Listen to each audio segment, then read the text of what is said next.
অনেক দিন আগেকার কথা। রত্নকরের রাজা ছিলেন মহেন্দ্রলাল। রাজা যেমন বীর তেমনই সাহসী। প্রজাদের তিনি প্রাণ দিয়ে ভালোবাসতেন। একদিন রাজা সিংহাসনে বসে আছেন, সভাসদরা সবাই তাকে ঘিরে রেখেছেন। এমন সময় দাঁড়িয়ে এসে জানালো, মহারাজ, একজন কৃষক আপনার সাথে দেখা করতে চায়। দাঁড়ির কথা শুনে রাজা তৎক্ষণাৎ কৃষককে ডেকে পাঠালেন। কৃষক ভেতরে ঢুকে মহারাজকে প্রণাম করে জানালো তার নাম মানিক। সে মুক্ত ফলের চাষ শিখে এসেছে। উপযুক্ত পরিবেশ, মুক্ত ফল, জমি, সার পেলে 4-5 মণ বীজ ফলাতে পারবে। সে জমি দেখে রেখেছে, সারের ব্যবস্থা হয়ে। রাজামশাই যদি জমিটা কিনে দেন আর 2-3 সের মুক্তা ফলের বীজ দেন, তাহলে সে চাষ করে দেখাতে পারবে।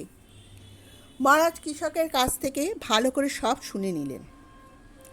বললেন উনি জমির ব্যবস্থা করে দেবেন, আর কৃষক যদি সত্যি সত্যি মুক্তা ফল ফলাতে পারে, তাহলে ফসল যা হবে তার অর্ধেক রাজামশাই আর অর্ধেক কৃষক নেবে। তবে যদি ব্যর্থ হয় তাহলে তার প্রাণ যাবে।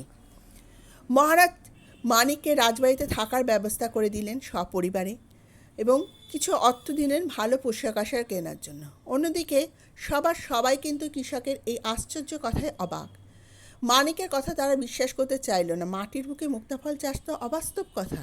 কিন্তু রাজামশাই মানিককে বিশ্বাস করে জমির ব্যবস্থা করে দিলেন এবং সার ও মুক্তাফলের বীজও দিয়ে দিলেন। জমি কেনার পর মানিক সে জমির 4-5টা উঁচু পাঁচিল দিয়ে ঘিরে ফেলল এবং পরিশ্রম করে চাষ করতে লাগলো। ঠিক 1 মাস বাদে রাজামশাইয়ের কাছে এসে মুক্তফল দেখতে যাওয়ার অনুরোধ জানালো। রাজাও গেলেন মানিকের ক্ষেতে এবং জমির মধ্যে সেই মুক্ত ফল দেখে অবাক হয়ে গেলেন। খুশি হয়ে তিনি মানিককে সেরা কৃষকের সম্মান দিলেন। এভাবে একদিন মানিক নিজের জমির পাশে ছোট্ট একটা বাড়ি করে সব পরিবারে সেখানে চলে এলো। একদিন মানিক দেখলো যে ওদের ক্ষেত থেকে মুক্তা ফল চুরি হচ্ছে। সে 2 ছেলেকে পাঠালো, যাকে তারা ধরতে পারে কে চোর। কিন্তু তার বড় এবং মজো ছেলে ব্যর্থ হলো। ছোট ছেলে মোহনকে পাঠাতে সে সারা রাত সেখানে পাহারা দিল। ভোরবেলায় দেখলো যে একটি হাঁস এসে চুরি করছে।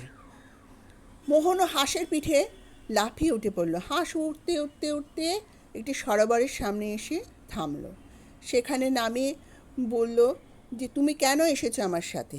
মানিক বলল, তুমি কেন মুক্তা ফল চুরি করো? আমি দেবতাদের কাছে তোমার নামে নালিশ করব এবং শাস্তির ব্যবস্থা করব। হাঁস তখন মোহনের কাছে ক্ষমা চেয়েও 7টা বাচ্চার মধ্যে ছোটটাকে মোহনকে উপহার দিল। ছোট হাঁসটা ছিল সোনার। মা রাজহাঁস বল, এই হাঁসটা তোমার উপকার করবে, তুমি নিয়ে যাও একে। মোহন নিয়ে এলো সাথে করে।